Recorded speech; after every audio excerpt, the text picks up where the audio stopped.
রোজাদার।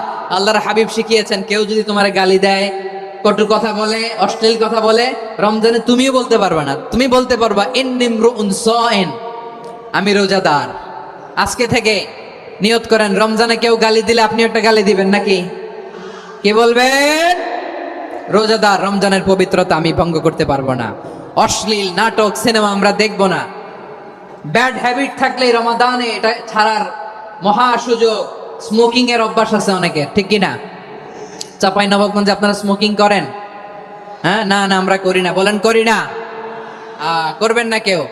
যদি কারো থাকে, কে করে হাত তোলালাম না আমি। এই রমাদানে এই স্মোকিং হ্যাবিট থেকে আমরা বেরিয়ে আসবো, ঠিক কিনা বলেন? 3 নাম্বার, আমরা মিথ্যা বলবো না। বিশ্বনবী বলেন, মানলাম ইয়াদা কাওলা যুরি ওয়াল আমালা বিহি ফালাইসা লিল্লাহি হাজাতুন ফি আইয়াদা তাআমাহু ওয়া শারাবা। যে রমজানে মিথ্যা কথা, মিথ্যা কাজ, মিথ্যা সাক্ষী ছাড়তে পারে নাই, তার না খেয়ে থাকা, উপবাস থাকা দিয়ে আল্লাহর কিছু যায় আসে না। এজন্য মিথ্যার সাথে আমাদের কোনো সম্পর্ক আছে? মিথ্যা বলবো না। 4 নাম্বার, অপচয় করব না। ইন্নাল মুবাযযিরিনা কানু ইখওয়ানাশ শায়াতিন ওয়া কানা শাইতানু লিরাব্বিহি কাফুরা। অপচয়কারী শয়তানের ভাই। আচ্ছা, যে শয়তানের ভাই ও নিজেও আরেকটা কি? শয়তান। যে শয়তানের ভাই ও নিজেও আরেকটা কি? অপচয় করব না। ইফতারি করতে যে আমরা অনেকে অপচয় করি, এগুলো করবেন আপনারা?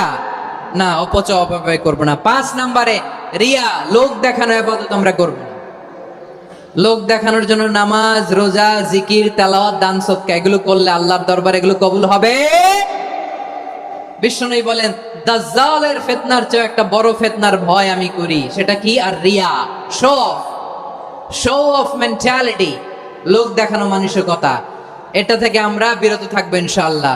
6 নাম্বার, অনেক গুরুত্বপূর্ণ। ব্যবসায়ী ভাইয়েরা, ব্যবসা করেন কারা কারা? হাত তুলে দেখেন তো আমারে। মাশাআল্লাহ, হাত নামান। ব্যবসায়ী ভাইয়েরা, অনেক অসাধু ব্যবসায়ী আছে, রমজান আসলে নিত্য প্রয়োজনীয় পণ্যের মূল্য বৃদ্ধি করে দেয়। এরকম আছে না নাই? এগুলো করবেন না। মজুদদারি করবেন না। পণ্যের কৃত্রিম সংকট বাজারে করবেন না। আপনি লাখ টাকা কামায়া ভাবছেন যে রোজাদারদের কষ্ট দিয়ে ধনী হবেন। এমন রোগ আল্লাহ আপনারে দিবে, কোটি টাকা দিয়েও আপনি হাসপাতালের বিল পরিশোধ করার ক্ষমতা আপনার হবে না।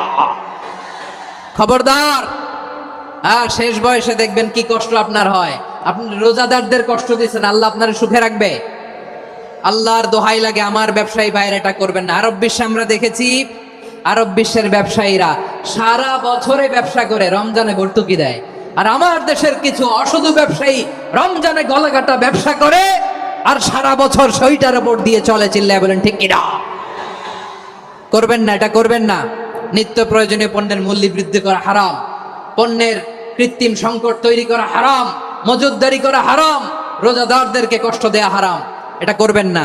7 নাম্বারে সর্বশেষ কথা, অধীনস্থ যারা আছে তাদের কাজের চাপ আপনারা কমিয়ে দিবেন। কাজের লোক, ফ্যাক্টরির ওয়ার্কার, স্টাফ, তাদের প্রতি যদি রহম করেন, আপনার উপর রহম করবে কে? এই পবিত্র রমাদানের 7টা করণীয়, 7টা বর্জনীয় মনে রাখা যাবে তো ইনশাআল্লাহ?